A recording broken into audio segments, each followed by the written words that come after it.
Hello guys. Bueno, el día de hoy tenemos una lección en cuanto a los artículos definidos y los artículos definidos. Vamos a ver o vamos a aprender cuántos son, en qué casos se usan, qué reemplazan, etc. Todo relacionado con los artículos definidos e indefinidos. Esta lección va enfocada para toda aquella persona que quiera realmente aclarar sus dudas en cuanto a esto. Y bueno, sin darle más preámbulo, vamos a comenzar. Empecemos. Definite articles. Los artículos definidos.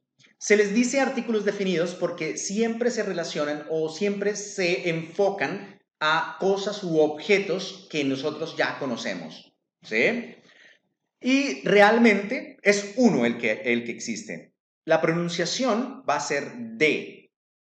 Y el primer significado al español es el,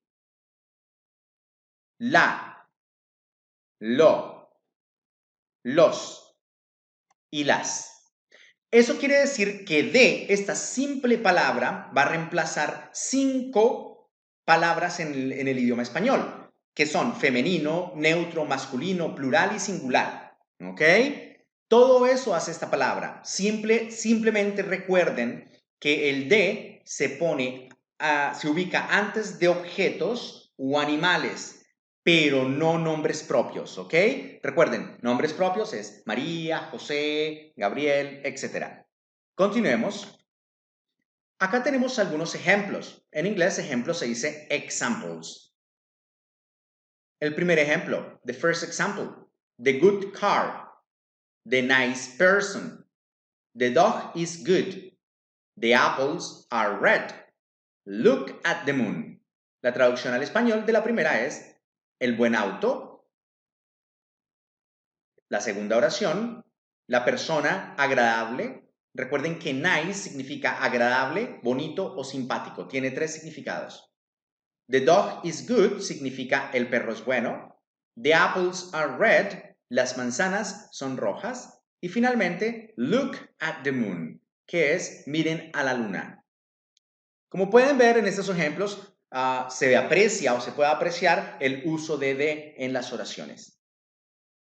Continuemos.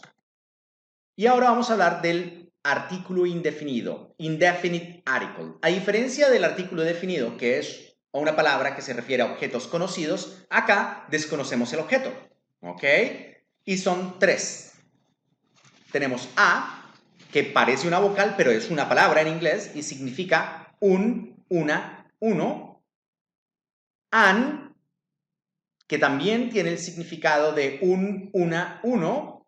La diferencia entre a y an es que cuando vamos a utilizar a por cuestión de fonética, tenemos que entender, tenemos que poner una palabra que empiece por consonante. ¿Cuáles son las consonantes? Pues fácil, todas las que no son vocales. An se ubica siempre antes de palabras que empiecen por vocal. ¿Cuáles son las vocales? Son todas aquellas que no son consonantes. O sea, para ser más específico, a, e, i, o, u. ¿Ok? Ahora, ¿por qué existe esta regla? ¿Sí? Yo anteriormente dije que era una regla fonetical. ¿Y qué es una regla fonetical? ¿Qué sería una regla fonetical? Bueno, es realmente para que se escuche bonito, ¿sí? Ya que ellos decidieron o se dieron cuenta que si poníamos a antes de una palabra que empieza por vocal, como por ejemplo, a apple, quedaría muy mal. Entonces, por eso pusieron an apple. Esa N hace la diferencia y hace que quede mucho más sonoro. Ahora vamos con el plural. A diferencia de, que es singular, plural, femenino, masculino, etc.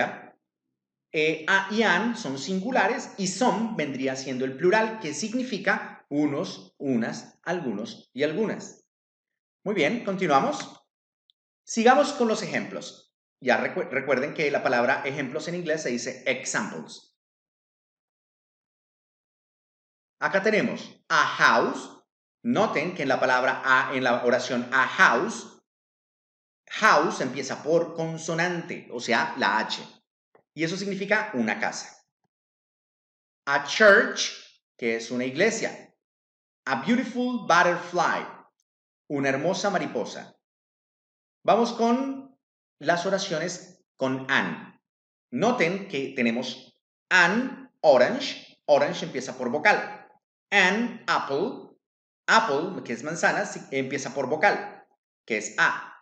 An insect, un insecto. Recuerden que insecto empieza por vocal, por lo tanto iría an y no a. An orange significa una naranja.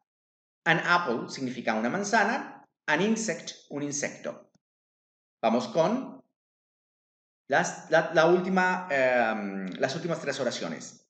Some churches, que esto es algunas iglesias. Some insects, algunos insectos. Y finalmente, some beautiful butterflies.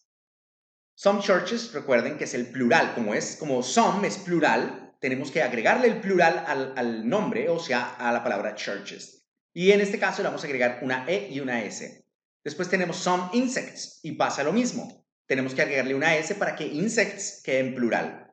Some beautiful butterflies. Y como pueden notar, también butterflies cambió drásticamente. Le quitamos la Y, se la cambiamos por I latina y agregamos ES. Y ya están las oraciones. Bueno, chicos, espero les haya gustado este mini tutorial sobre los artículos definidos e indefinidos. Muchas gracias.